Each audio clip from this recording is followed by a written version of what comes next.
Gain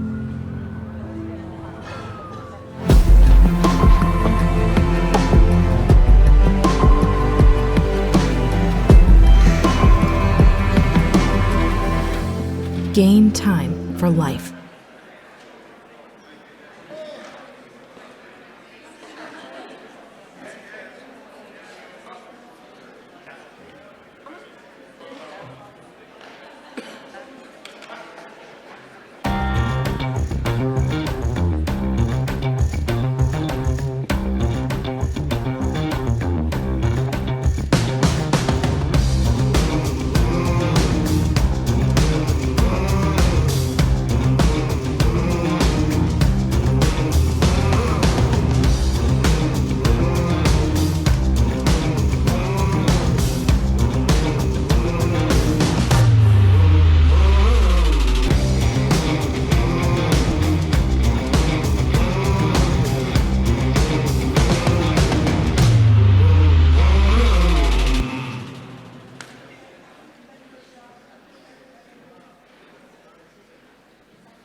Good morning, ladies and gentlemen, dear participants.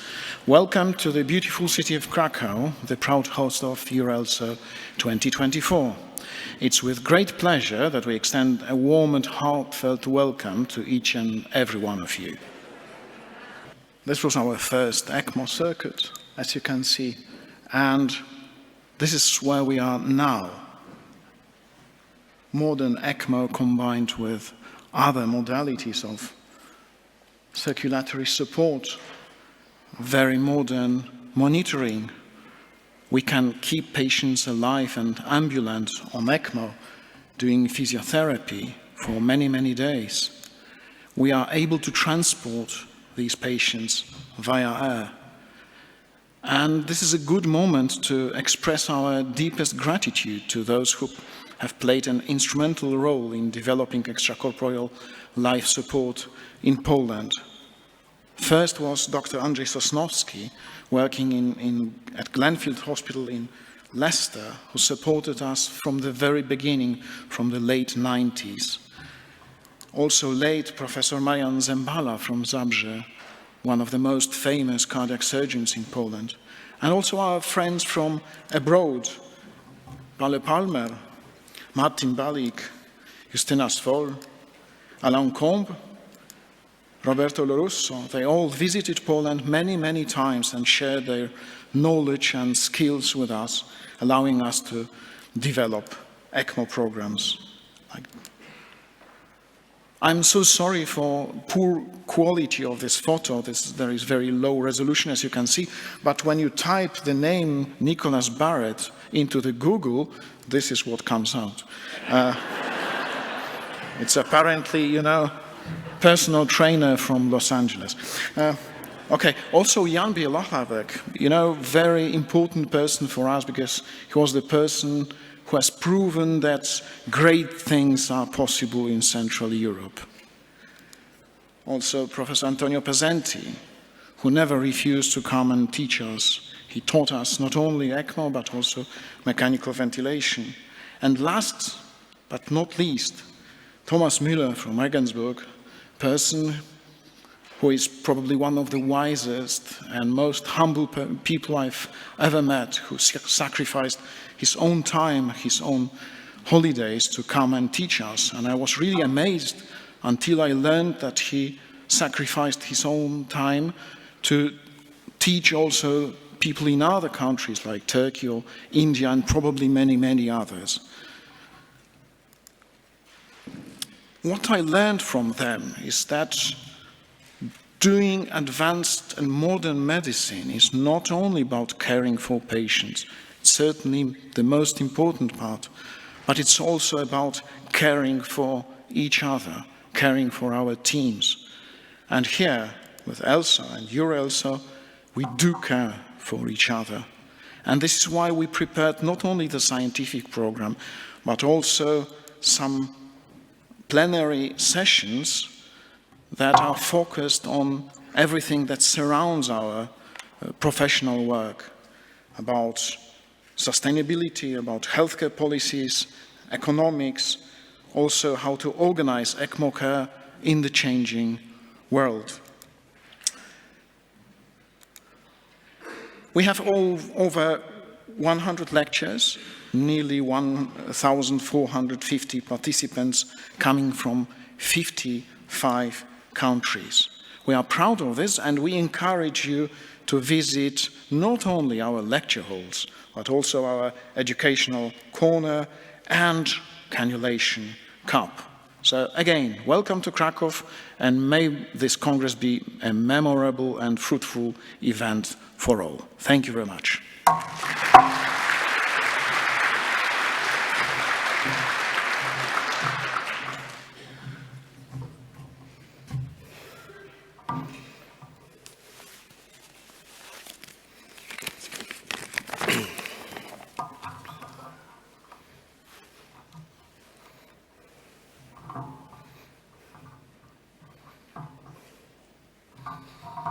Dear Konstanty, dear conference organizers, thank you so much for the invitation and the opportunity to speak. My name is Graeme MacLaren. I'm the current president of ELSO, and it is a genuine delight to be here. I've never been to Poland before, and I'm extremely happy to be here. So I'm just going to give a very, very swift overview of what ELSO is doing internationally. First of all, in the education sphere, we have a number of initiatives. Later this year, we'll be launching an online course called Foundations. Many of you will know that the Adult Foundations course has been around for a couple of years and has been very successful. And of course, we need to look at clinicians who look after children as well. So this should be coming out later. The Adult ECMO course, the Adult Foundations course, has been very successful, with more than 2,000 people successfully completing it and really setting the standard in a self-directed online education. Most of the people, or the majority of people who take this course, are intensivists and nurses. There has been some interest in reducing the price of the course, which ELSO is very cognizant of. Those who are not physicians already receive a 25% discount, and those who work in lower middle income countries receive as much as a 90% discount. A number of new ELSO endorsed education courses are slowly moving across the planet. There's another 10 in review and 20 that have been currently endorsed. And as I say, later this year, hopefully in about autumn in the Northern Hemisphere, we'll see the release of the Foundations course for children. In the research sphere, our friend Professor Roberto Lorusso has put together a team of experts to try and guide ELSO into its next phase of doing prospective research into areas of medicine that concern us all. Something that ELSO anticipates becoming more and more important with time is quality. So there are moves afoot so that centers can use the ELSO registry to identify their own patients and compare their outcomes and complications to those around them. So we see quality as a very important thing that we need to continue to work on. As far as the registry is concerned, the 2023 data has just been released. You can see that there are nearly 220,000 patients in the registry, which cements it completely as the largest ECMO database in the world. And earlier this year, Joseph Tona, who is the registry chair, published this paper in ASIO, which took the registry data up to 2022. And there were three important things about this paper. One was it documented more than 200,000 patients in the registry for the first time. Two, it documented more than 100,000 survivors, which I think meant a lot to our founder and mentor, Dr. Bartlett. And thirdly, we invited everybody who is either an ECLS coordinator or director in ELSO registered centers to collaborate. So about 800 people responded, so they are listed in PubMed as collaborators on this manuscript. About publications, we have an ongoing guidelines program. We have some publications which are coming up soon, including a new edition of the Specialist Training Manual, including revised mobility guidelines, and also an update on nomenclature that we use for ECLS. I would just like to close by saying two things. First of all, it unfortunately has come to the end of the term of Nicholas Barrett, who it has been a genuine pleasure to work with. He is the epitome of professionalism, courtesy, and he has made an enormous effort to see the interests of EuroELSO through and see the interests of the wider organization. So please join me in thanking Nick for all his time on our behalf.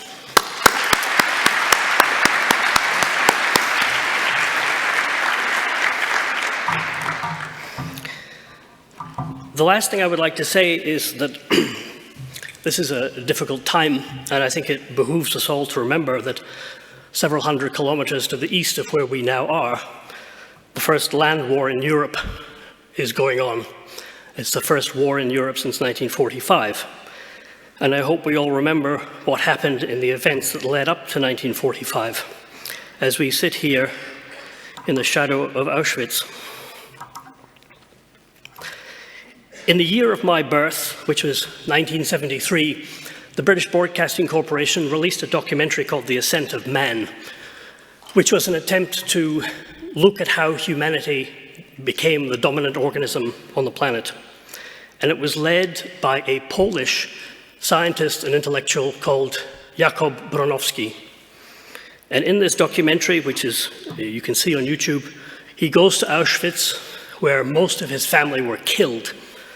And he stands in a pond, and he said this: "Into this pond were flushed the ashes of some 1 million people. It was not done by gas, it was done by arrogance, it was done by dogma, it was done by ignorance. When people believe that they have absolute knowledge with no test in reality, this is how they behave. This is what men do when they aspire to the knowledge of gods. Every judgment in science stands on the edge of error. Science is a tribute to what we can know, but we are fallible. In the end, the best words were said by Oliver Cromwell. I beseech you, in the bowels of Christ, think it possible. You may be mistaken."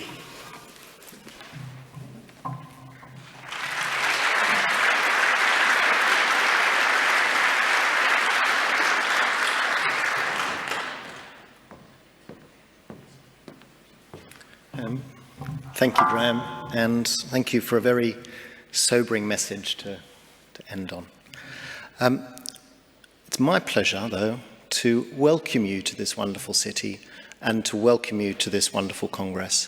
Thank you all so much for coming as our delegates, our faculty, our trainers, our multidisciplinary friends and colleagues from around the world. Thank you, and I really hope, genuinely hope you enjoy the next few days that we've spent some time putting together for you. So I just wanted to briefly comment on EuroELSO, what it is, what we do. We're a chapter of ELSO. We're a charity. Our focus is education, research, and collaboration. We have a steering committee, and we're welcoming 2 new members with this Congress. As Graeme said, I'm stepping down, and Mirko Belliato from Pavia in Italy will be taking over in my place. And this is the group of miscreants that are currently running the steering committee. The Congress has been pulled together by our scientific committee, led by Konstanty and Dirk Donker, a chair of our scientific committee. And again, we have some new members joining us to focus on the future. With that in mind, although we're a year away from when we will be appointing or starting the terms of our next members of the Steering and Scientific Committee, the call will be coming out very shortly, so we wanted to highlight it today. So please think, if you wish to contribute to the Society for 4 or 5 years, it's quite a commitment, please let us know. We'll be all on the EuroELSO website in the near future. We're keen to support the next generation, and with that we're introducing new fellowships. Again, the details are not yet available, but will be soon. We're doing that with fellowships with both EuroELSO, as well as joint fellowships with our colleagues in the ESICM. We're keen to support research. We've done a lot of collaborative data collection, particularly around COVID, led by Roberto Larusso. We're keen to we have a number of working groups which are focusing on research projects, and clearly we can facilitate through ELSO and the data group there, access for retrospective data, either for publications or for individual patient decision-making. It also gives me great pleasure to announce that we will be having 2 research grants worth 30,000 euros each. And these details will again be coming out very shortly on our website, and there will be open research calls for the community. We've undertaken a lot of publications, predominantly in Perfusion, our official journal, but also with other societies over the last year, looking at the practice, the multidisciplinary practice in adults and pediatrics for ECMO in Europe. I also wanted to highlight that the new edition, the special edition of Perfusion is now available. It's available via this QR code. For those of you with abstracts, they're all there. And there are a number of special papers that will also be out. It's an online journal. We do a lot of education. Many of you will go to the educational corner while you're here with this Congress now. But we also have an online course in collaboration with ESICM, and of course provide access through ELSO to the foundation courses. We have a number of endorsed practical courses that are available across Europe for you. We also provide free webinars, run mainly by Peter Szelengowski, who does a wonderful job in curating and organising. They're kept on the website. They're there for the future, should you wish to avail yourself. A huge range of topics, adults, paediatrics, and multidisciplinary care. We have a range of working groups now, across topics from ECPR to sustainability to coagulation. And if you are an individual or a centre member, you're very welcome to join those groups. We can facilitate your professional interest in that. The goal of those is to look at publications, look at research, look at practice in Europe, and to contribute to this scientific programme. We undertake surveys, and this, I'm pleased to announce, is a survey that we're looking at in collaboration with ESPNIC, the Pediatric and Neonatal Intensive Care Society for Europe, looking at transport in both adults and paediatrics. So that, please do consider contributing to. We have a range of collaborations with other European societies and international societies. ESICM, the European Society of Cardiology, ESPNIC, Board of Perfusions, and the International Society of Heart-Lung Transplantation. The last thing I would say is that the ELSO registry, one of the issues that we've had in Europe has been GDPR and the changes in law. And I know for many of you as centres wishing to submit data and take access of the quality assurance and improvement programs there, that has been a difficult problem. Nonetheless, we've worked with ELSO and with the ELSO board to try and improve that issue. There's been a lot of work behind the scenes with lawyers, and we're going to provide a little framework as to how your legal teams can do this, because on both sides we're understanding this in light of the legal changes. Finally, none of this would be possible both without you, of course, but also without the very generous support of all our sponsors. So thank them, and please do attend the industry sessions. Thank you.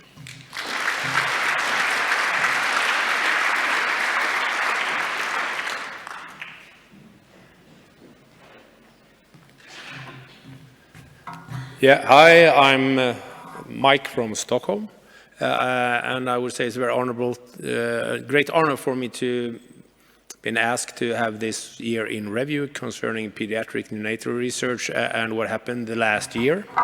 I have a few disclosures, and I also have to disclose that, of course, I'm biased by what happens in my country concerning a few of these subjects, and that colors what was picked out. I also have to say that and sort of market. The Keystone Conference in Pediatric Neonatal ECMO, but also for adults, is in February each year, March next year. However, this year the keynote lecture was very interesting because it was by a colleague from Utah, and he talked about artificial intelligence in healthcare and research. And that made me think, well, this is perfect, because now I can use this trying to do this presentation, but it was a mess because it was totally useless. So the ChatGPT 3.5 couldn't find anything that had anything to do with information 2023 on conference statements, publication, or anything on ECLS. So everything is back to normal. So it's manual counting, it's normal PubMed searching, and input were asked from certain colleagues and friends that helped me out with some input, and I'm grateful to them. So first, I want to recognize 3 European centers that became Centers of Excellence Platinum last year. That's Erasmus, Leiden, and Maastricht. The unread one, the black ones there, are adult centers, so they should be recognized too, but this is for peds. I did a PubMed research, 2023 Pediatric Neonatal ECMO ECLS, and ended up with about 1,000 papers. There's only one guideline that I can find that was published last year, and that's a new guideline on routine neuromonitoring in neonatal and pediatric patient support on ECMO.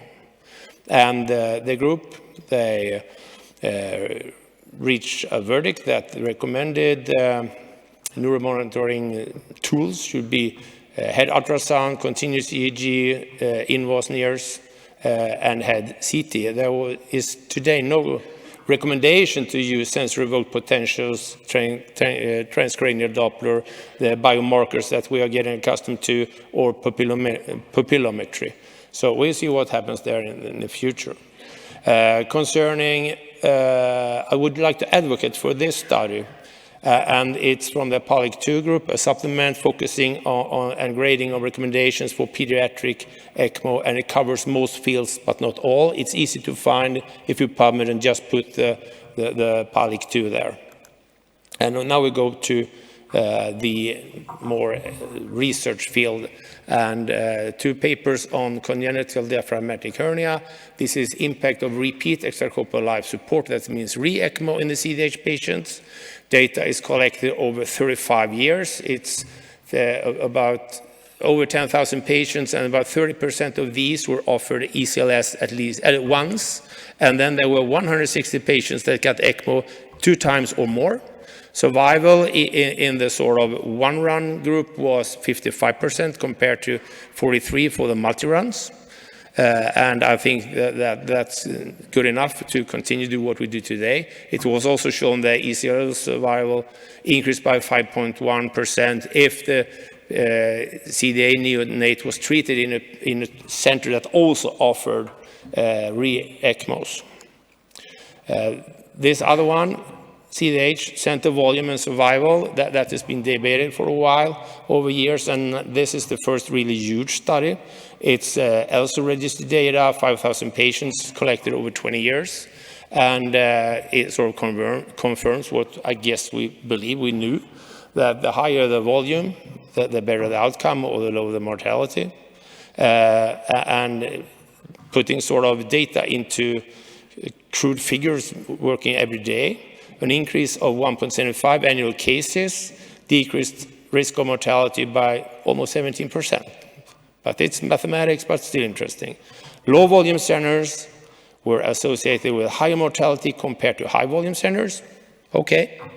Risk for infections, infectious complications were higher for low and medium-sized centers compared to high volume centers.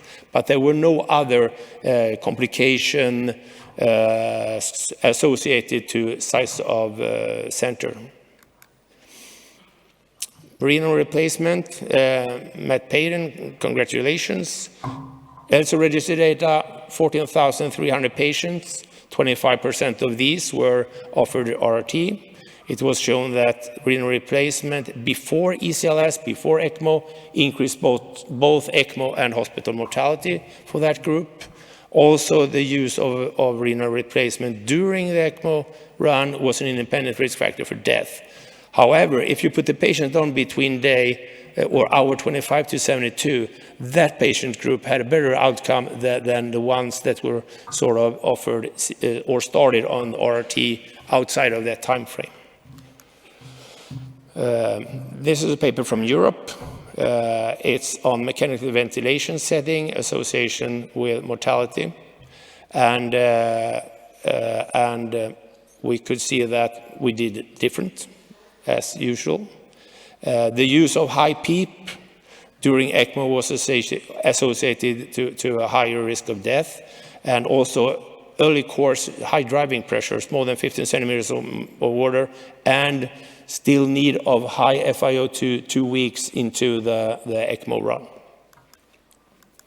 And then finally, 2 papers that I think may have some impact of what we do in United Pediatric ECMO in the next coming few years. And this ties sort of ECMO closer to research closer to what we do in war. And the first study is by Giles and his colleagues, where they added nitric oxide to the sweep gas flow and could see that there was no, it was safe. And the second paper that came out from work, but down in Australia, they connected the results from applying nitric oxide in sweep gas, that children managed this way, that they showed a reduced reduction in need of circuit changes, but also the ones that passed cardiac surgery had less risk of neurologic injury. So I think for the future this might be something. And I'd like to focus or give you the focus or possibility to actually tick some on this International ECMO Transport Survey. Thank you.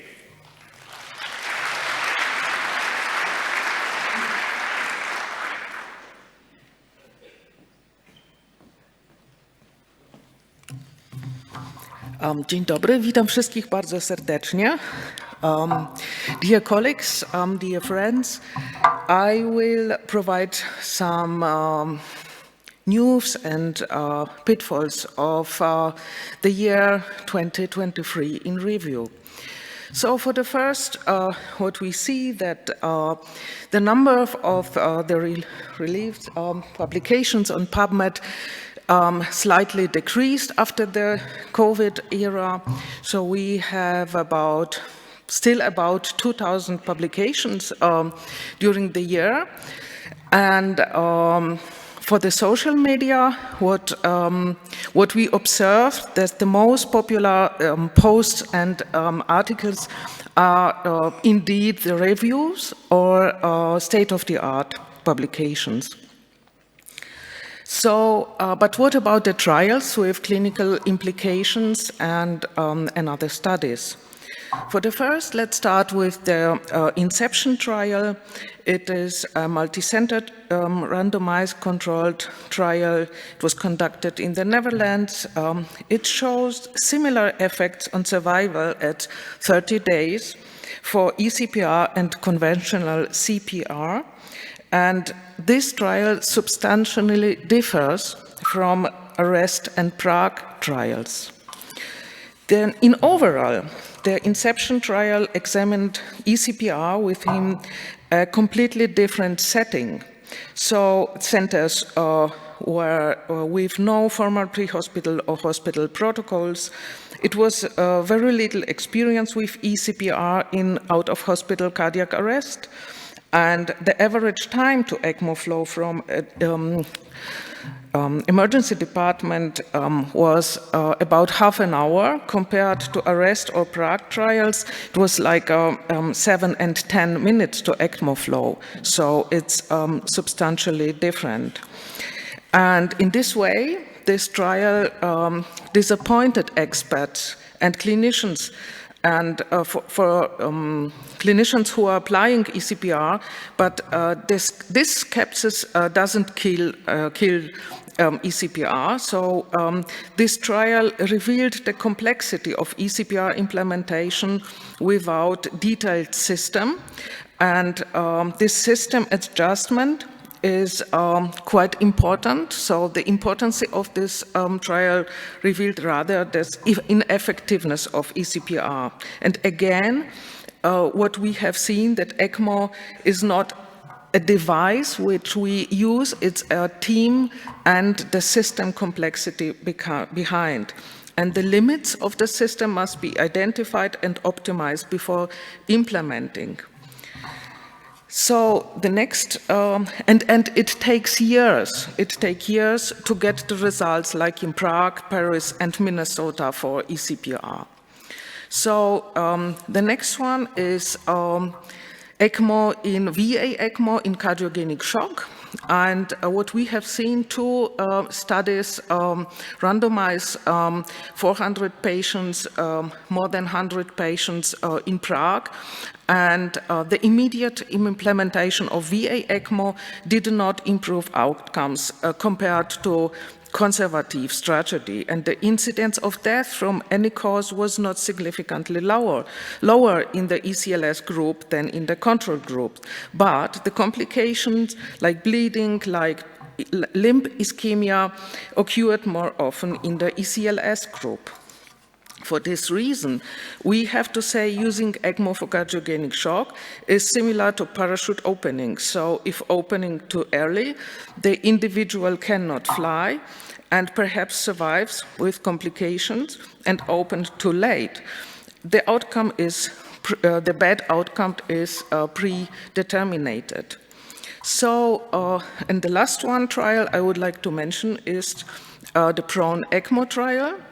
The aim was to test whether prone positioning versus supine positioning decreases time to successful ECMO weaning. This trial was performed on 14 ICUs in France, included patients with severe LDS less than 48 hours, at least 4 prone position sessions, and 94% of the patients had COVID. So the conclusion was that prone positioning did not significantly reduce time to successful weaning, which opens the new question, even if there were no serious adverse events reported, maybe the new paradigm change, like awake ECMO, is more beneficial for patients. And if we're proning the patients, we have adverse events despite all this treatment. So even 10, 15 years ago, we discussed randomized trials like CESAR or EOLIA, and we said, in God we trust, anyone else has to deliver the data. And nowadays we will ask, do we have enough data we trust? Do we have enough data across the Europe? It was approved by COVID study, included 1,200 patients, more than 130 centers in 21 countries. And across the world, like an example from the ELSO registry with ELSO chapters and collaboration between the countries. And also the ELSO registry studies conducted from the registry, and studies which are upcoming, and you can see this in approvers request for ELSO registry on the website. And one interesting study or conclusion from these publications I would like to mention is 2 publications about the age, and you can see on the on this image below how the age changed over the years in the registry of included patients. And what we see, and it was really surprising for me, like increasing age is strongly associated with increasing odds of death and complications. And this association emerged for VV ECMO at 30 years and for VA ECMO at 40 years of age. So it was really surprising for me. And last but not least, in opposite to your conclusion, Mike, I believe in artificial intelligence, and this is an example of first powered ECMO survival score from the ELSO registry. It was trained and validated on a large international patient cohort. It demonstrated high generalizability across the ECMO regions and existing widely used scores. It highlights how large international registry like the ELSO registry and this data can be helpful by artificial intelligence in prognostication of complex therapies and strategies like ECMO. And last but not least, so reviewing the year, we still have a lot of unanswered questions and unasked answers. I wish you have a great conference and welcome to Krakow. Dziękuję.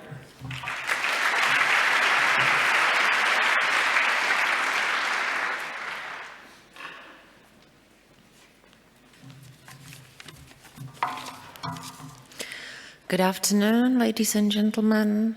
It is my great pleasure to be here and be able to participate. My name is Wulczynska. I work as an ICU nurse in General University Hospital, Prague, the Czech Republic. So I have no disclosures. The evidence-based medicine shows that the role of nurses is crucial in providing all necessary care to patients. We are involved in giving and adjusting medications, check all the patient's results and informing the physicians, data collection and management of the studies. Also, young physicians can learn from skilled and veteran nurses. And mostly, we are the ones taking care of the patient's body and soul, because out of all the healthcare personnel and professionals, we spend most of the times with our patients. There is fairly new published evidence from a clinical trial regarding proning patients on ECMO, with the result that there is no significantly reduced time to successfully weaning of ECMO in patients in prone position in comparison to those not being proned.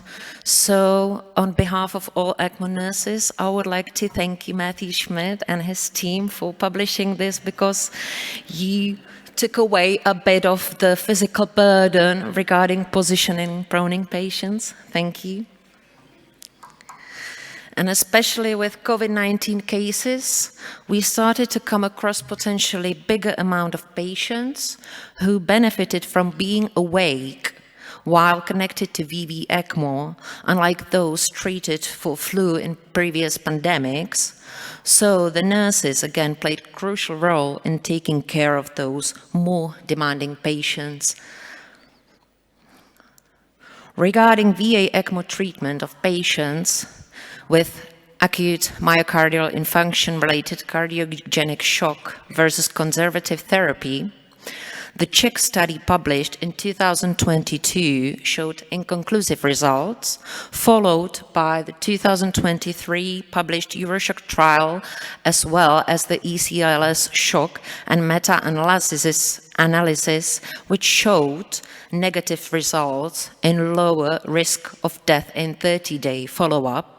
So Danger Shock trial published this year resulted in lower risk of death from any cause in 180-day follow-up, with Impella or Ecpella eventually used together with standard therapy instead of just VA ECMO together with standard therapy. The Prague OCA study and several other analyses showed some positive results regarding patients being treated with eCPR as compared with conventional CPR. Still, strong evidence remains in using eCPR, especially for intra-hospital cardiac arrests, in contrast with out-of-hospital cardiac arrests, where the results are still controversial.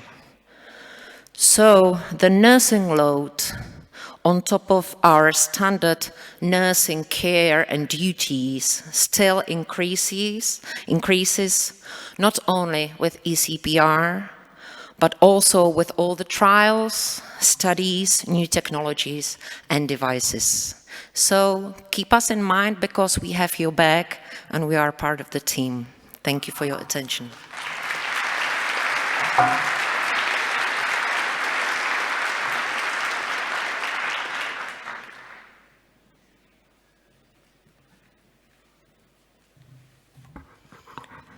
Good afternoon. I'm very happy to welcome you to Krakow and to the EuroELSO on behalf of all the engineers working in our field.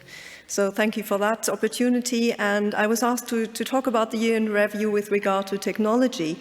Unfortunately, within a year there didn't happen much with regard to clinically used technology. There are some updates of devices, but nothing really groundbreaking so far. But of course, there's a lot of things going on in research. However, I don't want to speak about those because they will be addressed in several sessions, like the neonatal devices, artificial placenta, artificial womb technology in the pediatric session on Friday, digital twins, novel blood pumps, tissue engineering and ECMO in the lab session on Saturday morning, ECMO mobilization device and other devices in a later lab session also on Saturday.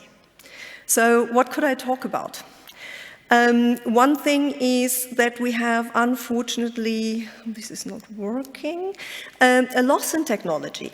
I mean, 2 years ago, Livanova announced that they are going to acquire A-lung with the Echo 2R system that they had, the Hemolung. And just at the beginning of this year, they announced that they're going to wind down the Advanced Circulatory Support Business Unit.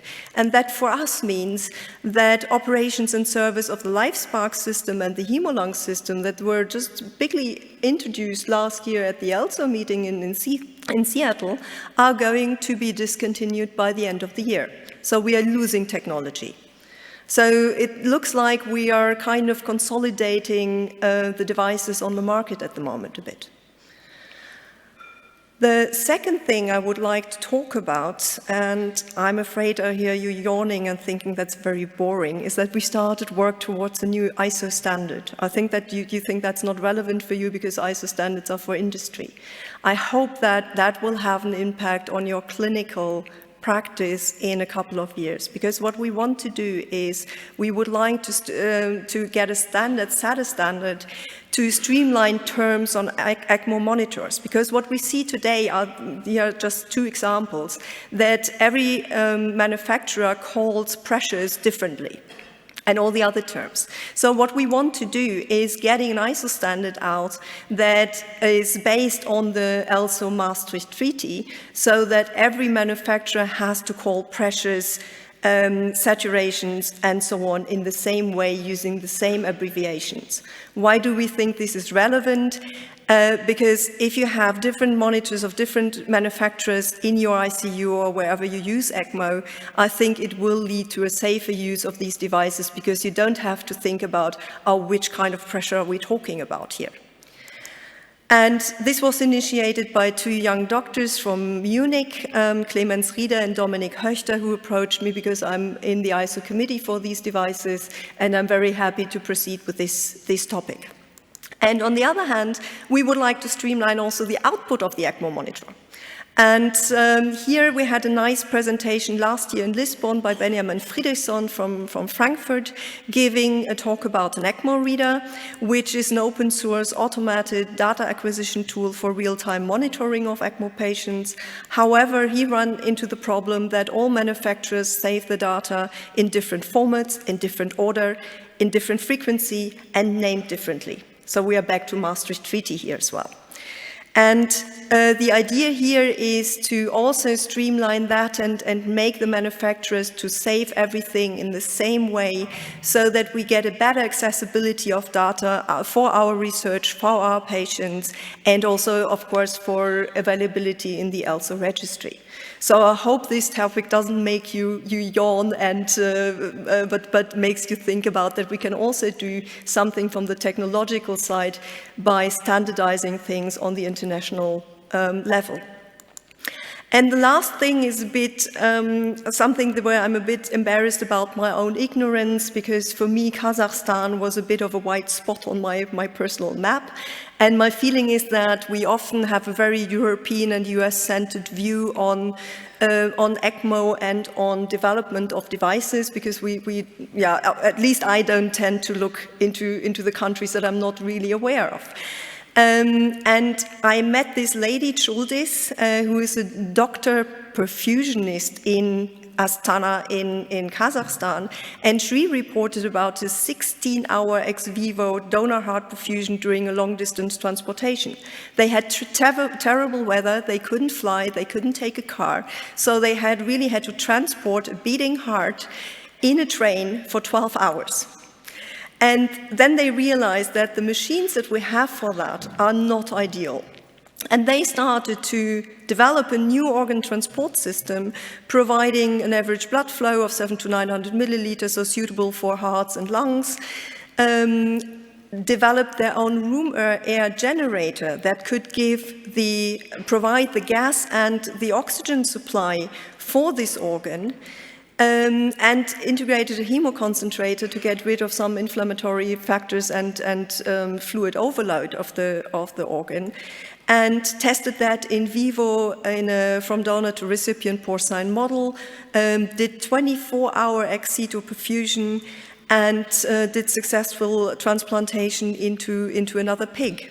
And I know this is not an initial ECMO topic, but they invited me to an ECMO conference last year, and I was really impressed by what's going on in Kazakhstan, because they are really trying to standardize all their ECMO programs all over the country.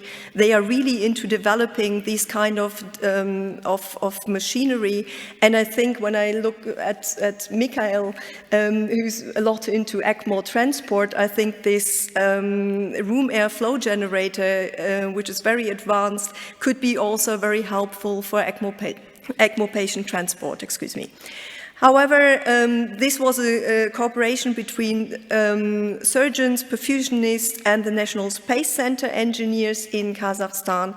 And that brings me to the end of my talk, and I would really love to shout out to you, especially the clinicians here, talk to your engineers, because together we can do a lot of things and turn over the world of ECMO. Thank you.